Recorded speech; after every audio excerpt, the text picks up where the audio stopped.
Será que você pode dar uma salva de palmas mais forte ainda para Jesus? O único digno, que vive e reina para todos sempre, em nome de Jesus, amém e amém. Boa noite, Vox Comfort, vocês estão bem? Vira para a pessoa do seu lado, olha no fundo do olho dela e fala assim: se prepara, porque hoje tem. Ah, meus amigos, é um prazer estar aqui novamente. Obrigado ao pastor Paulo, obrigado ao pastor Rodrigo. Um prazer poder estar nessa casa. Se você não sabe, eu sou o Nick. Se você já sabe, eu continuo sendo o Nick.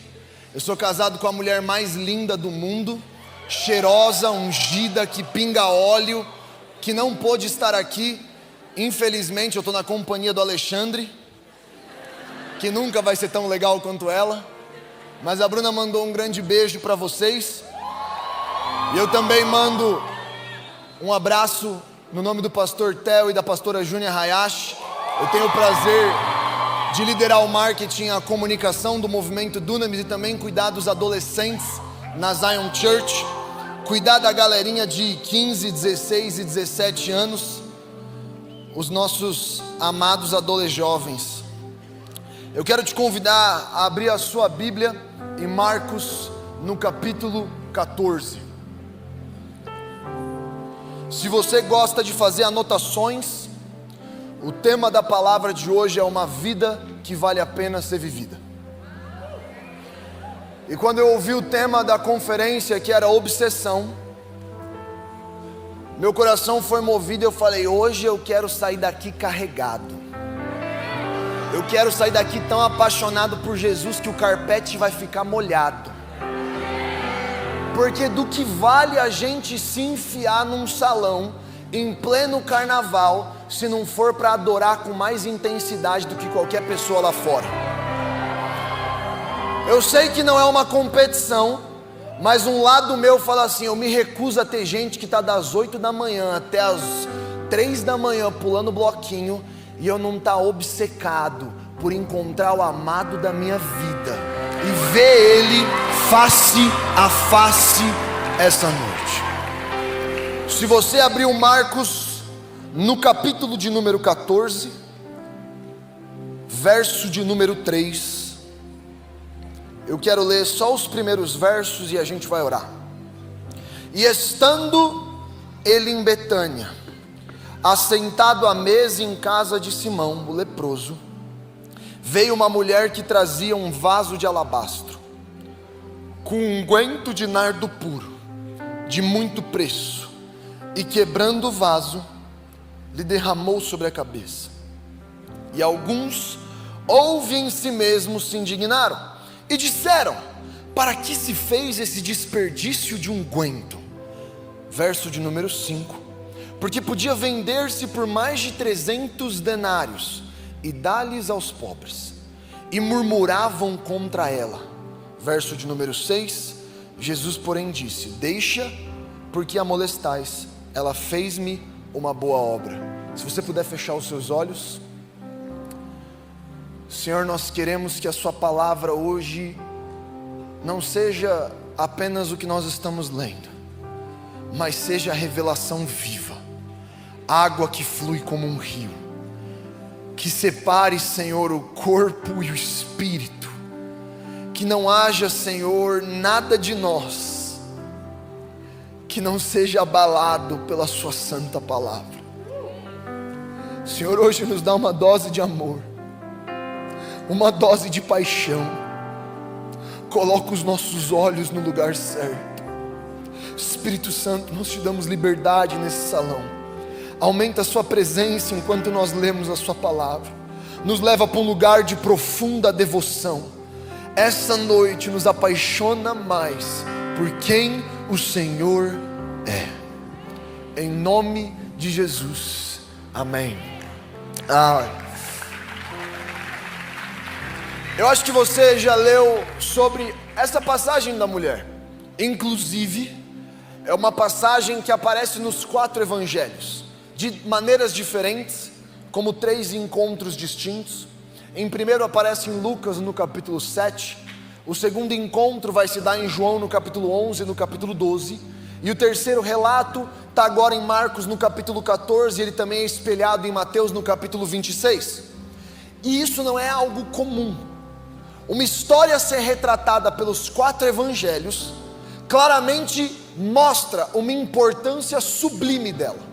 Por mais que sejam encontros distintos, essa mesma história ela continua num debate se é uma história contada de maneiras diferentes, se são 2 ou 3 encontros. O ponto é, esses 4 relatos dos 4 evangelhos contam a história de uma mulher que unge Jesus e incomoda as pessoas por causa da sua devoção. Vocês estão comigo? E quando a gente vai começar a estudar um pouquinho mais da Bíblia, você vai perceber que cada um dos evangelhos ele vai trazer características diferentes.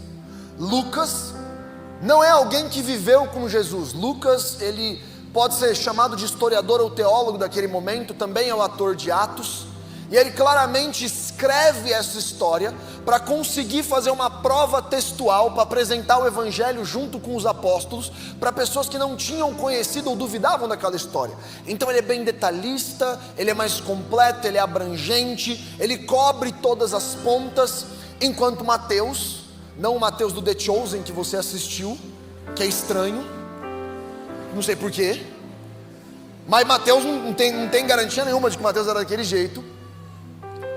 Mateus ele tem um detalhe meticuloso também, e é alguém que andou com Jesus. João é um homem apaixonado falando do homem que ele amava. Então João ele está feliz de estar com Jesus. Enquanto Marcos já vai para uma característica muito distinta, não focando nos detalhes, mas fazendo um resumo geral com ênfase em coisas que nem aparecem em outros evangelhos. Então essa história estar nos 4 evangelhos é uma forma de nós 2000 anos depois olhar e falar assim, isso aqui é importante pra caramba, presta atenção. E quando a gente olha para essa história em si, que não é uma história que você deixou de cantar, se você conhece a música da Lu Melpídio, eu quebro meu vaso, você já cantou isso dezenas de vezes. Você percebe que eu não tenho a graça e a unção do Guedes. Obrigado Deus, que se eu tentar cantar aqui, todos vão sair daqui desviados, então eu vou poupar isso. É o primeiro louvor que desvia as pessoas. Não aguento mais a igreja, vou embora, você sai. E essa história é uma história que mexe muito comigo. Eu quero passar no livro de Marcos. Eu quero te convidar a acompanhar com o texto na sua mão, porque a gente vai ficar indo e voltando, para a gente prestar atenção àquilo que está sendo ensinado para a gente. E eu vou ler de Marcos no capítulo 13, verso 3 até o verso 10 novamente. E a gente vai passear um pouquinho em cada detalhe desse texto. E o texto começa: E estando ele em Betânia, assentado à mesa em casa de Simão o leproso, fala leproso. Vamos parar por aqui. O que era um homem leproso na época de Jesus? Um homem doente. Só que não era só um homem doente, era um homem que pela tradição judaica, ele deveria ser isolado.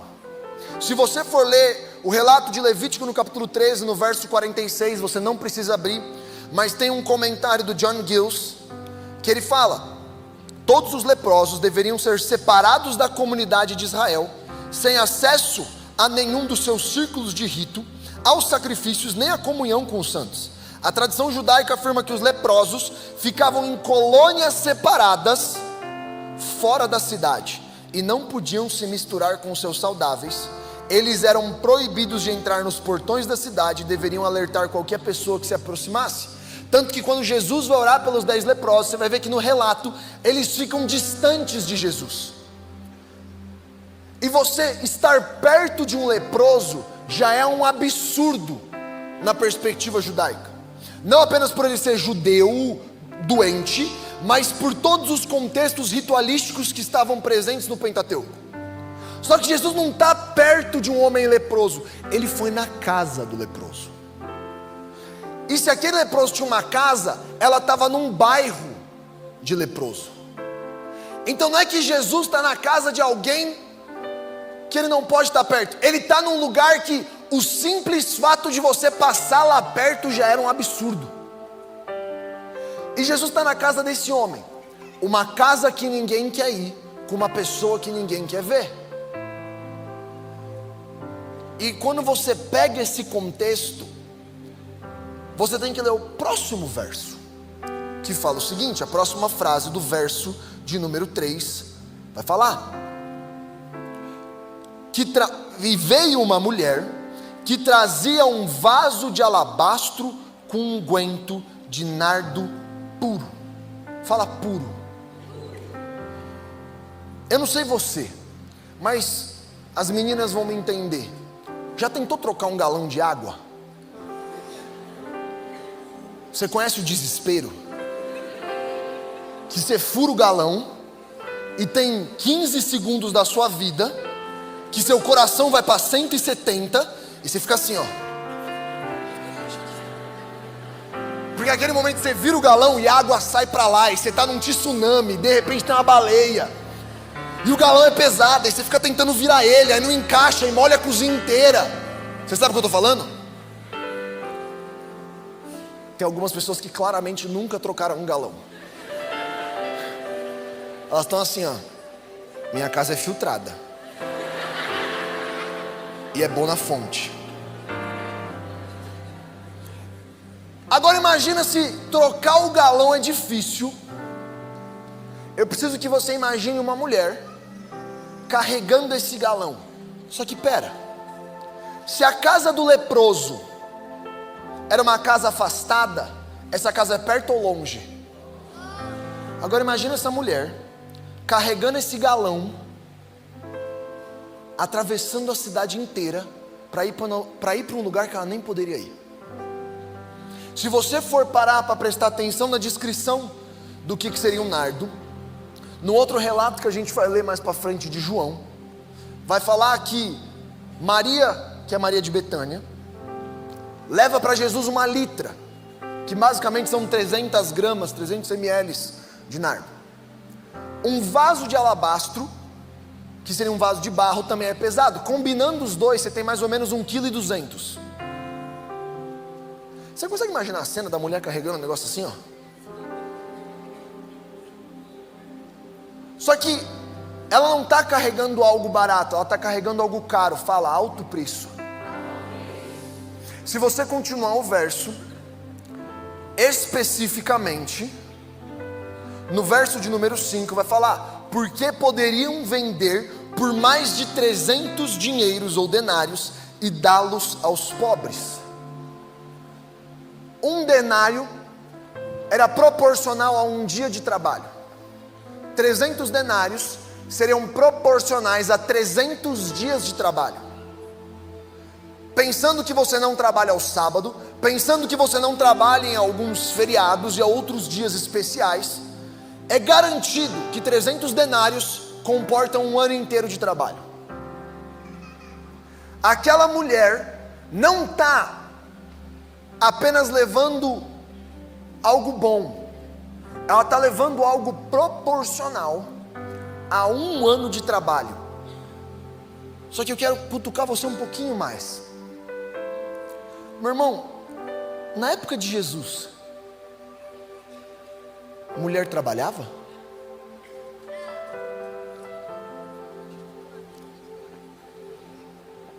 Poucos empregos eram empregos oficiais de uma mulher. Até mesmo quando uma mulher era viúva, você vai perceber uma ênfase da Bíblia de dar atenção para dois grupos, órfãos e viúvas. Porque para uma mulher se manter e manter uma casa era muito difícil. Por isso que quando ela perdia o marido, se a comunidade não a bancasse, provavelmente ela teria que buscar outros trabalhos periféricos, como um deles a prostituição. Então, uma mulher ter 300 denários para gastar, traz uma outra perspectiva. Não é só um ano de trabalho, meu irmão. Aquilo ali representa o esforço de quase uma vida.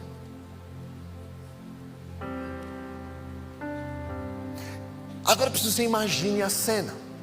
É a mulher com um botijão, atravessando a cidade, com algo que valia mais do que um ano da vida dela. para ir para um lugar que não podia e que talvez ela nem seria aceita. Repete comigo, obsessão. Qual foi a última vez que você fez algo que só as pessoas baterem o olho já gerava desconforto? Será que o nosso cristianismo está domesticado? Ou será que a gente consegue olhar para essa mulher e enxergar nela uma mesma obsessão? Será que o nosso cristianismo dá 10h30 da noite no relógio e você já está perdendo para o seu soninho? Nossa, Nick, que o dia foi muito puxado. Meu irmão, minha pergunta sincera para você essa noite é: quão obcecado você está? Quão perdidamente apaixonado, a ponto das pessoas olharem você fazendo as coisas e falar: por quê? Por que você está atravessando uma cidade com algo que custa caro demais? Você nem consegue carregar isso. Mas é que para aquela mulher não tinha nada mais importante para se fazer. Ora, matatayaraba. Meu irmão, o Senhor vai te tocar hoje com uma paixão tão pura, com uma obsessão tão santa. Ele vai pegar as suas convicções e te mostrar um lugar mais profundo do amor dele. E eu quero continuar com você. Ora, mataitaraba. Porque acontece logo depois. Marcos, no capítulo 14, se você for até o verso de número 10 agora. Na verdade, vamos ler do verso de número 7 até o 10. Porque sempre tendes os pobres convosco, e poderei lhes fazer bem quando quiserdes, mas a mim nem sempre me tendes. Esta fez o que podia, antecipou-se a ungir o meu corpo para a sepultura. Em verdade vos digo, em todas as partes do mundo, onde esse evangelho for pregado, também o que ela fez será contado para a sua memória. Presta atenção nisso aqui. E Judas Iscariotes, um dos 12, foi ter com os principais sacerdotes para lhe entregar. E eles, ouvindo, folgaram e prometeram dar-lhe dinheiro, e buscava como entregar uma ocasião oportuna.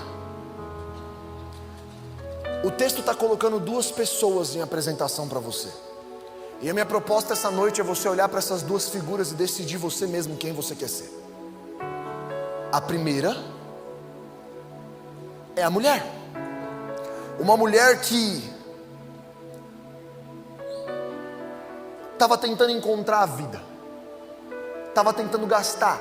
E uma outra que já tinha achado a vida, e mesmo convivendo com a vida por pelo menos 2 anos e vendo ela frente a frente, não tinha percebido que tinha. E quando você olha para essa dinâmica, eu tenho Judas, que conhecendo a vida encarnada, estava tentando salvar sua própria pele, e uma outra pessoa desesperada em entregar a vida inteira dela aos pés de Jesus. Aquele jarro para aquela mulher era o trabalho de uma vida. Só que a gente precisa fazer uma pergunta aqui. Judas estava negociando vender Jesus, correto? Vocês estão aqui? Você ainda está comigo? Você ainda está com fome? Judas vendeu Jesus por 300 moedas também? Você já parou para pensar por quantas moedas Jesus foi vendido? Jesus é vendido por 30 moedas. 30 moedas de prata. Se a gente for fazer a equivalência, 30 moedas de prata seriam proporcionais a 120 denários. 4 meses de trabalho de um homem. E eu não consigo deixar a sensação de Jesus acabou de ver uma pessoa entregar a vida inteira. Ele sai daquela sala e ele vai falar com os homens falando assim: vamos entregar Jesus. E Judas está disposto a vender o filho do homem por 1/3 do valor que ele acabou de ver alguém gastando. E quando a gente presta mais atenção no texto, no detalhe, a gente tem que fazer a pergunta: por que Judas está traindo Jesus tão barato? Se você for fazer uma análise fria, naquele momento do ministério de Jesus, eles já estavam no ponto que todos os discípulos não tinham mais volta. Quem estava aqui no ano passado na Vox Conference? Levanta a mão. Glória a Deus. Se você tem uma boa memória, eu compartilhei na minha mensagem. Você lembra alguma coisa? Eu gosto que minha tia fala assim: claro que lembro, pô, anotei. E uma galera tipo: era você? Legal te ver de novo. Existia uma tensão na Bíblia clara de que Jesus ele era um rei militar. E essa é uma faceta do evangelho que muitas vezes a gente ignora. Eu não sou um pregador tão versado na palavra quanto o pastor Gabriel, mas no meu maior esforço de contexto histórico, quando olhavam para Jesus, a expectativa de Jesus é que Jesus seria um rei como Davi. E Davi era um rei guerreiro. Então constantemente você percebe na narrativa dos evangelhos uma tensão da galera esperando Jesus quebrar o pau. Tem constantemente uma sensação de: o bicho vai pegar. E se você parar para prestar atenção nessa narrativa, Jesus sendo esse homem que era perseguido, os discípulos estavam num ponto que eles também eram terroristas com Jesus, porque a expectativa de que Jesus seria um rei militar não era só dos discípulos, era de todo mundo. Então por que os fariseus queriam tanto matar Jesus?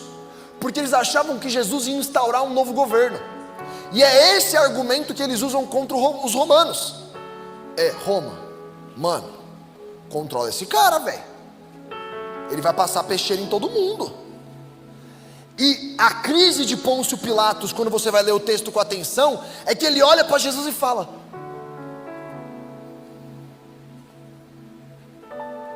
ele? Mó gente boa. Aí ele fala com Jesus, ele tá: você não vai matar ninguém, filho. E os fariseus estão: ei, jiu-jitsu brasileiro, vai sair na mão com todo mundo. Naquele momento os discípulos, eles provavelmente estavam num contexto onde a família deles não aceitava mais eles, porque sendo perseguidos, a família deles olhava eles torto. Para quem já brigou na escola, sabe quando você tem qualquer discussão na escola e sempre tem alguém mais grande não, é errado, alguém maior e fala: vou te pegar mais grande, perdão Deus, alguém maior e fala: vou te pegar na saída. Aí você sai na saída, tem 3 caras, não vai acontecer nada, mas tá assim, ó. E aí você pede pra sair com os amigos, você sai encarando também, porque você não é bobo, né? Aí você sai encarando, e é 10 minutos de encarada, porque briga na escola é isso, eu vou te pegar, eu vou te pegar 2 vezes, vou te pegar antes de você me pegar. E enquanto você achar que tá indo me pegar, eu já te peguei. E é 15 minutos disso. E os caras na rua assim: vamos sair na mão. Não, antes de você sair na mão, eu vou sair na mão com você e com eles. E nada acontece. Imagina que os discípulos viviam nisso. Ele encontrava o primo Fábio dele, o primo Fábio: vou pegar você, mano. Mano, passar a peixeira, jogar você do barco. Por quê? Porque ninguém queria um grupo terrorista rejeitado pela comunidade. E não só pelas famílias, mas até pelo próprio governo. Imagina você estar numa condição onde não tem mais volta, porque seus amigos não querem você, sua família não quer você, e provavelmente o seu trabalho não quer mais você. Então no momento próximo à crucificação, os discípulos estavam num ponto que é: Jesus, ou é agora ou nunca. E é nesse momento que Judas fala: Eu acho que eu tenho saudade da minha vida antiga. Você sente saudade da sua vida antiga? Você está com dúvida enquanto você está aqui? Por que você não está no bloquinho? Brilha muito o nome do bloquinho? Então brilha. Brilha muito é do Corinthians, né? Eu errei. Mas é tudo igual. E quando a gente vai perceber o texto, nessa expectativa, até mesmo numa passagem que é muito interessante, quando Jesus pede para os discípulos comprarem espadas, a reação dos discípulos, quando Jesus fala, vamos comprar espada, os caras já, ai, agora vai. E a resposta de Jesus é, só não compra muitas. Mano, se eu fosse um discípulo, eu tava, nossa, ele vai pegar todo mundo sozinho, nem precisa. Mano, imagina eles. Davi matou dezenas de milhares, Jesus vai matar centenas de milhares. E eles estão na cabeça dele achando que Jesus vai derrubar todo mundo. Imagina a tensão. Jesus pega um tijolo e eles falam, ai, vai jogar no vidro. Jesus vai pegar uma faca e eles, ai, é agora. Aí ele passa uma manteiga. Aí eles vai, E essa tensão de guerra, é importante a gente parar e olhar onde está o coração de Judas. E eu quero te convidar a ir para João, no capítulo 12, verso de número 4. João 12, verso 4.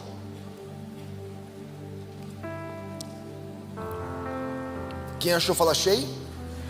Quem não achou, fala misericórdia. Quem não procurou, pede perdão. Vai, não peques mais. Pode começar a procurar. Pega o amiguinho do lado. Eu tô olhando para você, eu tô vendo você assim para mim. Eu comecei a pregação falando, acompanha pela Bíblia. O filisteu tá assim. Aí eu prego qualquer coisa impressionante, ele continua assim. Eu vou virar um mortal para ver se você vive. Quem achou, fala achei. Ai, que delícia. João 12, verso 4. Entretanto, um dos seus discípulos, Judas Iscariotes, que mais tarde iria traí-lo, objetou: por que este perfume não foi vendido e o dinheiro dado aos pobres? Seriam 300 denários. Verso 5. Ele não falou isso por se interessar pelos pobres, mas porque era ladrão, e sendo responsável pela bolsa de dinheiro, costumava tirar o que nela era colocado. Sabe por que incomodava tanto Judas, meu irmão? Porque é muito difícil você ver alguém entregando tudo, quando você sente que você não tem nada. Tem muita gente que com um tom de piedade está questionando o mover do Espírito. Mas isso aqui é exagero, é emoção. É emoção ou você que é frio demais e a minha paixão te ofende? Você tá, calma, vai ficar mais legal. Na hora que o Guedes está tocando e parece que ele vai dar uma pirueta, porque ele toca assim, ó. Só ele fala, desculpa, perdão, Gabriel. Eu falei, ele fez assim, ó. Desculpa, eu estou muito soltinho, desculpa. Arroz, muita agenda, eu já estou perdendo noção. Quando a pessoa está chorando de babá do seu lado, e ela está assim, ó. E você parece um Abrastemp 4 portas, está assim.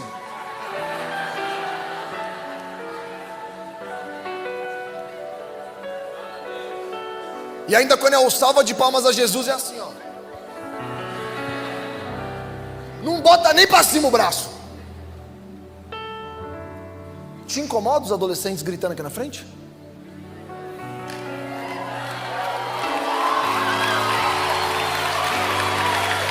Nick. Sabe qual é a frase mais diabólica que eu ouço da galera mais velha? Quando eu era mais novo eu também era assim. Por que raios deixou de ser?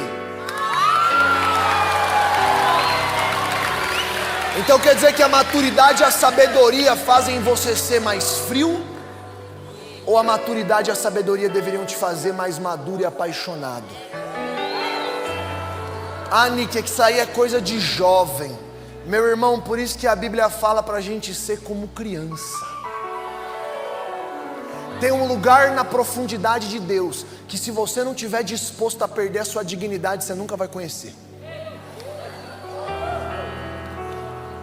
Se a presença do amiguinho do seu lado te incomoda demais, meu irmão, você nunca vai rolar igual um salame santo no chão. Vocês estão comigo? Vox, minha oração sincera para vocês essa noite é que quando a gente entrar na adoração no final dessa mensagem, você esteja tão apaixonado por Jesus que alguém vai ter que dar um chute em você falando assim, ó, vamos embora. Tô apagando a luz, mano, vamos, vai. Vamos, filho.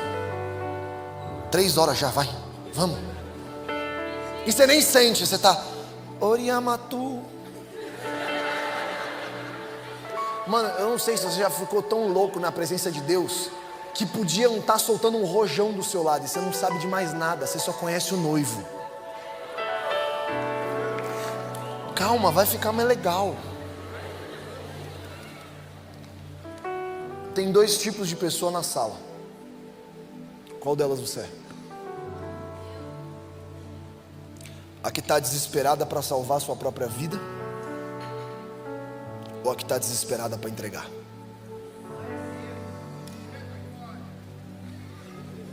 Obrigado pelo Eita Glória. E eu não sei você, mas o maior sinal de arrependimento que eu posso ver é o quão apaixonado uma pessoa se mostra por Jesus. Na hora que a gente está na presença de Deus, a palavra fala que quem muito foi perdoado, muito ama. Só que não é sobre o tanto que você errou, mas é sobre o nível da revelação que você tem do amor de Deus. Você não precisa ter pecado muito para ter sido muito perdoado. Todos foram perdoados, pois todos caíram e foram destituídos da glória de Deus. Nenhum só é digno ou merecedor da salvação. E quanto mais você entende o tamanho do sacrifício do Cordeiro, mais a sua reação é paixão. E quando a gente está nesse lugar, eu quero questionar se você está acostumado com a resistência. Sabe quando alguém vira para você e fala: de novo está indo na igreja? Nossa, só fala de Bíblia, só fica orando. Nossa, só fala de Jesus. Quer saber quando a pessoa está genuinamente ofendida? Vai lá dar dinheiro para o seu pastor. Ninguém falou de dinheiro, irmão. É que você só pensa nisso, então é a única coisa que você consegue falar. Quando alguém fica questionando sobre dízimo, sobre oferta, ela não está falando de você, ela está falando dela mesma. É que ela é tão obcecada por aquele pedaço de papel que dar na mão de outra pessoa é o fim da vida dela. Ela não tem problema com dízimo, ela não tem problema com oferta, ela tem problema com mamon. E se você está aqui e você não consegue dizimar, desculpa, seu problema é que você é obcecado por dinheiro. É que eu não entendo dízimo assim. Não, você não entende nada. Se te ofende ofertar, não tem a ver com a igreja, não tem a ver com seus pastores, tem a ver onde está o seu coração. E meu irmão, você está com pouca voz, guarda ela. É, varão, eu estou te ouvindo. Estou com você. Não precisa gritar para mim não. Vai ficar ruim, toma um chazinho. E eu quero te dar um conselho. Quando você vê uma pessoa dessa, que questiona a sua fé, principalmente se você é jovem, adolescente, se incomoda com o apaixonado você é, se ofende com o apaixonado você é, não fica com raiva, mas começa a entender que é insuportável para quem não tem nada ver alguém entregando tudo. E eu quero te convidar a não ser a pessoa ofendida na sala, mas ser a pessoa que é tão extravagante que até gera uma estranheza. se a pessoa que é tão extravagante que faz as pessoas questionarem o quão apaixonadas elas são. E quando eu olho para a vida de Judas, eu percebo um padrão. Um padrão que eu não tenho como me afastar. O padrão que o saldo vai ser sempre o mesmo. Se você gostaria de estar no bloquinho, ou se você quer voltar para a sua vida antiga, vai lá. Se você acha que vida é encher a sua cara e pegar o máximo de pessoas, meu irmão, de verdade, vai fundo, mas faz a conta do custo. Porque para quem vende barato, você vive uma vida barata. Para quem o preço do cordeiro é barato, a sua vida é barata. E algo que para mim, quando eu olho para Judas, eu não tenho como não perceber, é que o fim de Judas, ele não é um fim positivo. Atos no capítulo 1, no verso de número 8, fala que Judas usa o dinheiro que ele entregou a Jesus, compra um campo e se pendura, enforcado. Judas arranca a própria vida. É o único relato de suicídio que você tem no Novo Testamento. O outro principal relato do Velho é Saul. Mas quando você olha para esse relato, eu preciso fazer a comparação. Sabe por que Judas vende tão barato? Porque não era a vida de Jesus que era barata, era a vida dele que era barata. A vida dele era barata, porque tem uma proporção, meu irmão. Se você não consegue ver valor na vida de Jesus, você provavelmente não vê valor na sua. E quando a gente olha para a passagem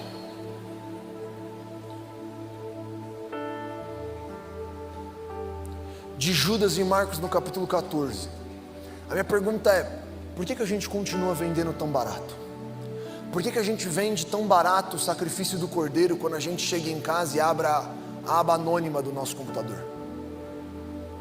Por que a gente vende tão barato quando a gente abre o nosso WhatsApp e fica falando com as outras pessoas? A gente vende tão barato quando a gente está no nosso trabalho e a gente mente para conseguir entregar as coisas no prazo. A gente vende tão barato quando a gente não consegue fazer o que o pastor Gabriel falou na mensagem, de proteger os nossos olhos. E você fica vendo esse tanto de porcaria no seu Instagram. Por que a gente vende tão barato o sacrifício do cordeiro? Por que a gente vende tão barato o nosso tempo? Por que a gente vende tão barato os nossos afetos?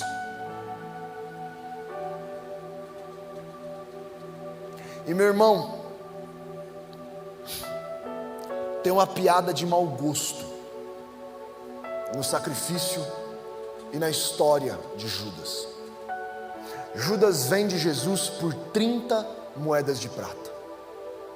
E esse valor é o mesmo valor que em Êxodo no capítulo 21, verso 32, é o valor que é colocado por um escravo comum.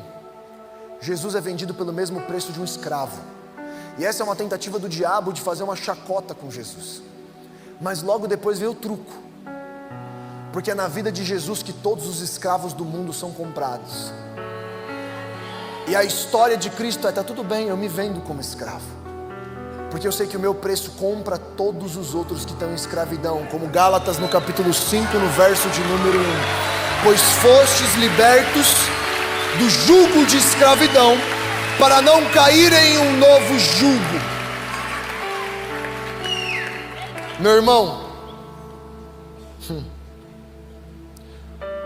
no preço da vida de Jesus está escrito o meu nome. No preço da vida de Jesus está escrito o seu nome. Cuida com a voz. Eu quero falar especificamente para as pessoas que estão batalhando contra um espírito de suicídio e contra o espírito de morte. Porque durante a minha adolescência eu passei por uma fase bem profunda, onde eu tentei tirar minha vida algumas vezes. E a convicção que eu cheguei é: se eu não vejo valor na minha vida, é melhor eu entregar para alguém que vê.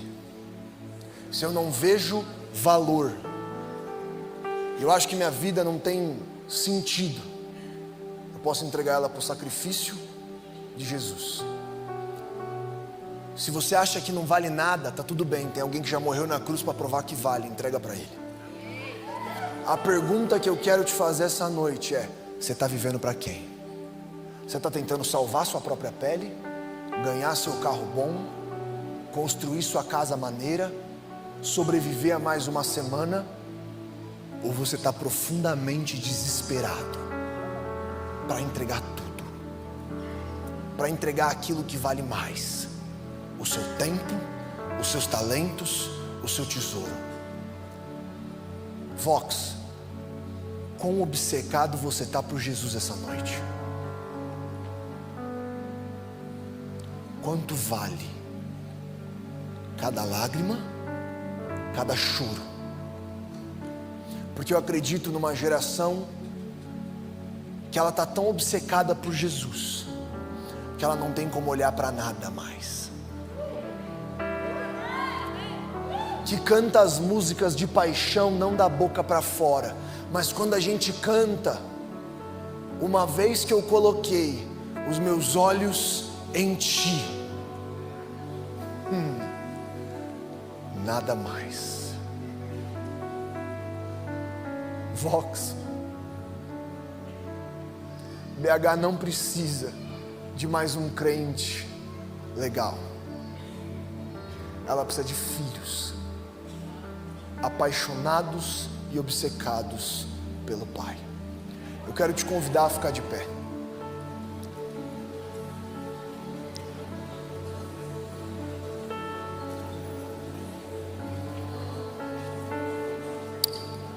Oh, Jesus. Não conversa com ninguém. Não perde a presença. Se você precisa ir embora, eu vou pedir para você ficar mais alguns minutos aqui.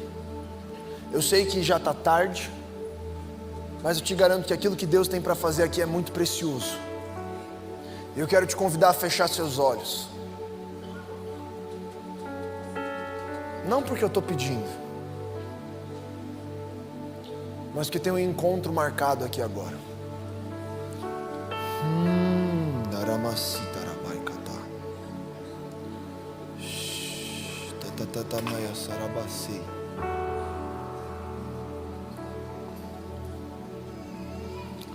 Senhor Deus, sobre todo esse salão agora, intensifica a sua presença e começa a derramar agora óleo de paixão, óleo de temor. Senhor, traz o seu espírito de arrependimento aqui sobre nós. Aumenta a sua presença e nos dá santa convicção de uma vida que vale a pena ser vivida. Meu irmão, existe uma escolha aqui essa noite, com seus olhos ainda fechados. Eu quero que você, com o Espírito Santo, decida qual das duas pessoas você quer ser. Aquela que atravessa a cidade com aquilo que é mais precioso e desesperado quebra aos pés de Jesus tudo que você tem. Ou aquele que vende barato aquilo que custa mais caro no mundo inteiro para viver uma vida que não vale nada. A decisão aqui, Vox, é se apegar no maior tesouro do mundo ou continuar vivendo como alguém que não tem sentido. E essa não é apenas uma decisão racional, mas é uma convicção de paixão que toma os ossos. E enquanto a gente adora, o Espírito Santo vai se movendo sobre esse salão. E eu quero te convidar a ser livre aqui. Se você sentir de sair do seu lugar, de se ajoelhar, de se jogar no chão, só por favor, não seja apático na presença do seu Criador. Honre a presença do Espírito Santo aqui, com lágrimas e com paixão, não porque alguém te pediu, mas porque essa é a única resposta racional para um sacrifício do Deus vivo.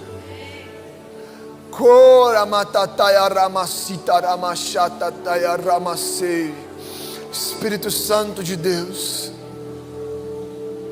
nós derramamos nosso óleo aqui, o melhor, o mais precioso, com olhos apenas no Senhor. Espírito de culpa, vai embora agora em nome de Jesus. Nos dá arrependimento genuíno, convicção do pecado, da justiça e do juízo. Nos purifica, Senhor, purifica os nossos olhos, nos faz puros essa noite. Chora matayarabiam taramasato yerere. Oh, karamasata tayarabashata tayara. Se você tem línguas, enche este salão agora. Se você tem cânticos espirituais, levante o seu cântico.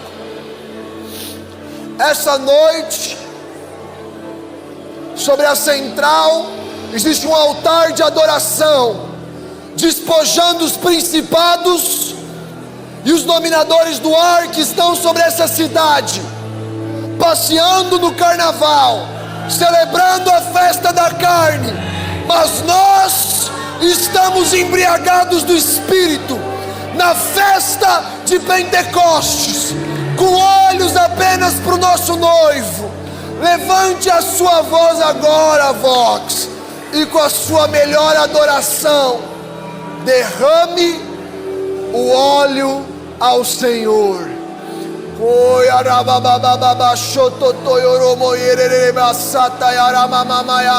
Mais, oh, caramamamaya tarabaxê, oh, mais, Senhor, oh, santidade, domínio e governo ao Senhor.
Senhor me deu a visão de cadeias sendo quebradas aqui. E num lugar de alta devoção e de paixão, quando o Senhor é colocado no mais alto lugar, o inimigo e o reino das trevas começam a perder força e espaço. Se você tem batalhado contra o espírito de morte, pensamentos suicidas, pensamentos de ansiedade, crise do pânico, eu não preciso que você levante a sua mão, mas eu vou pedir para, num ato de fé, você colocar suas duas mãos sobre o seu coração. Se você entrou aqui com um peso nas costas, com uma enxaqueca forte, como se estivesse te arrastando, eu vou pedir para você pegar a sua mão e colocar sobre a sua cabeça agora. E enquanto a gente ora, você vai ver o fardo e o peso saindo agora.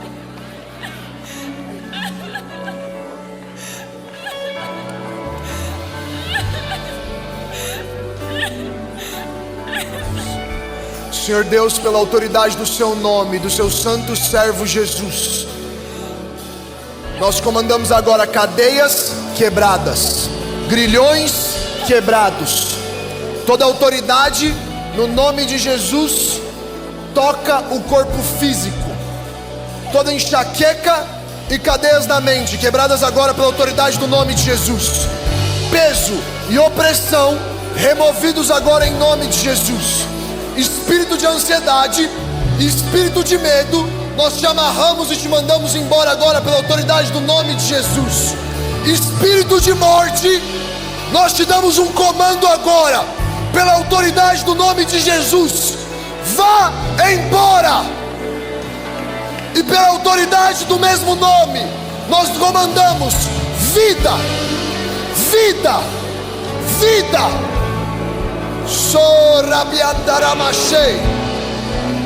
Se você tem cicatrizes de cortes nos seus pulsos, coloca a mão sobre elas. O Senhor está tocando o seu corpo físico, e o passado de morte não pertence mais a você.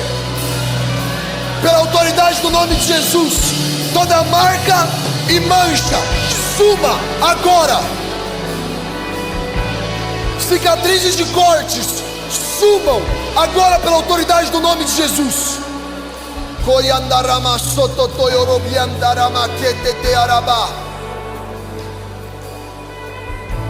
Liberdade em nome de Jesus.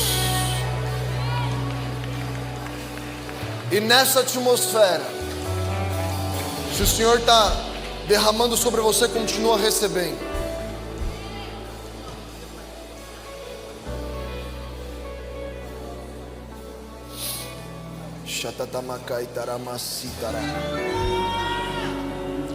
Eu ouço um nome, Giovana.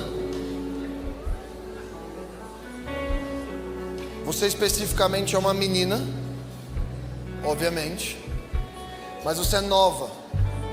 Você tem menos de 20 anos. Você tem batalhado constantemente com uma ansiedade forte e com crises de pânico. Quem é você? Levanta a sua mão.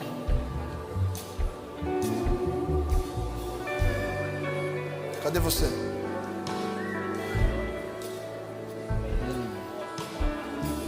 Aonde? Ali? Giovana, faz assim com as duas mãos para frente. Quem está ao redor dela, coloca a mão sobre ela. Espírito de ansiedade, nós comandamos, vai embora agora em nome de Jesus. Pânico, removido agora pela autoridade do nome de Jesus. Liberdade, pela autoridade do nome do Filho. Espírito de Deus, enche a Giovana agora. Mais. Cadeias quebradas. Senhor, nós pedimos o seu batismo de amor e a sua adoção descendo sobre ela. Cheia da baçota e a carabatai. Mais. Coriamatatai arabashitata. Marcelo, você tem barba, eu só consigo ver isso no seu rosto. Você é um homem mais velho. E eu tenho essa impressão no espírito, que não é você, mas alguém perto de você batalha contra uma crise de suicídio forte. E essa pessoa já tentou tirar a vida dela várias vezes, e você de alguma maneira interviu nisso. Quem é você? levanta a sua mão para eu te ver. Se você estiver aqui, levanta sua mão com coragem. Marcelo, cadê você?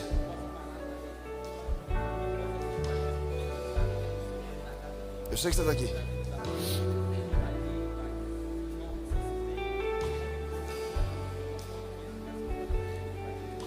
Se você está batalhando contra isso também, você pode levantar a mão, mas eu sei que você está aqui, Marcelo.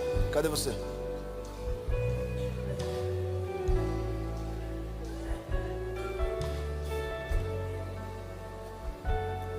Se você vê o Marcelo, você pode me apontar ele, mas eu vou deixar você aparecer.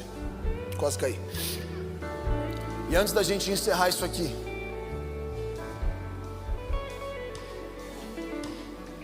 eu quero dar oportunidade para algumas pessoas poderem entregar a vida delas para Jesus. E a gente não vai fazer isso de uma maneira emocional. O Senhor já tocou no seu corpo físico, você já foi convencido no seu espírito, mas eu quero dar oportunidade aqui de você tomar uma decisão pública de confessar Jesus como seu Senhor e Salvador. E eu quero que corajosamente agora, quando eu contar 3, você levante a sua mão. Você é um filho aceito e amado. 1.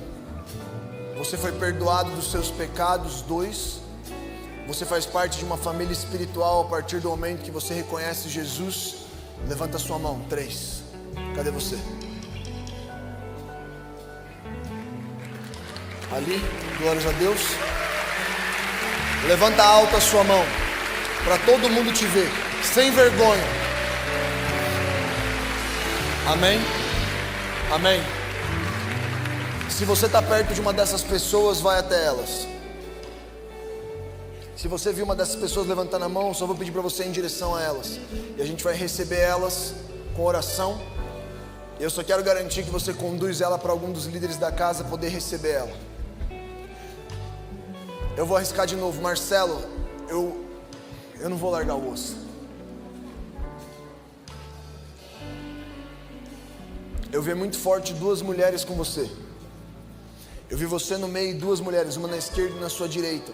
Eu não sei se é a sua esposa, é a sua mãe, se é a sua filha, mas são 2 figuras femininas. Cadê você?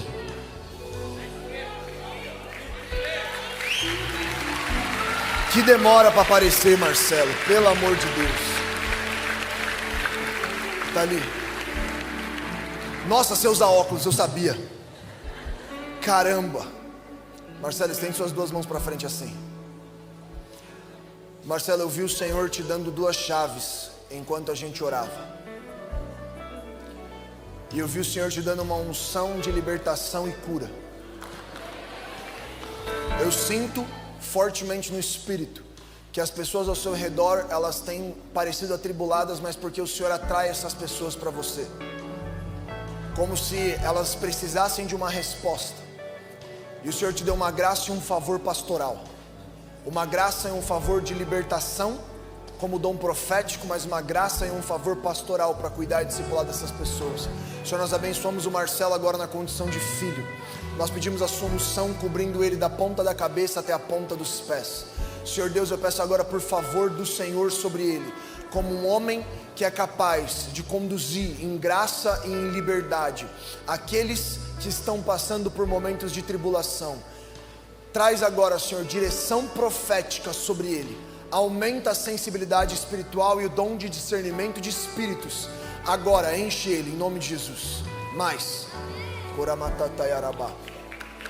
Não precisa bater palma, a gente tem que orar. Antes da gente orar, eu tenho certeza que tem mais gente para levantar a mão para entregar a vida para Jesus. Então eu vou te dar mais uma chance, sem contagem. Se você tem convicção que você precisa confessar Jesus como Senhor e Salvador, levanta a sua mão se você ainda não levantou ela, alto.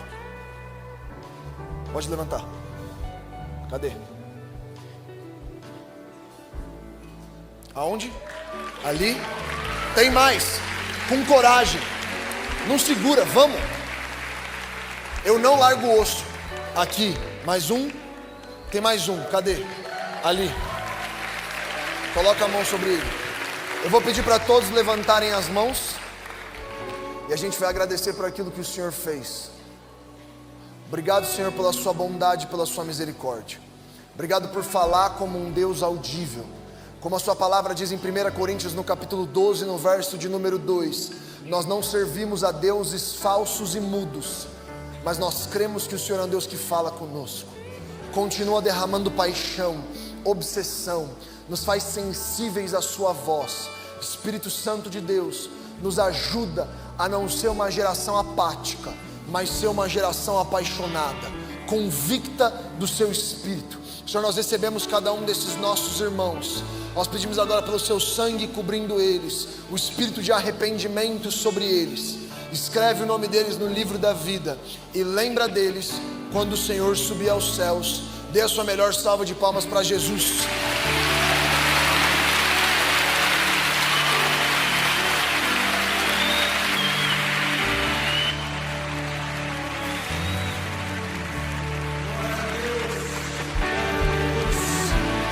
Glória a Deus. Queria agradecer ao Gabriel Guedes, toda a banda, pastora Tânia Guedes também, obrigado por terem vindo. Vocês podem dar uma salva de palmas por gentileza? Glória a Deus.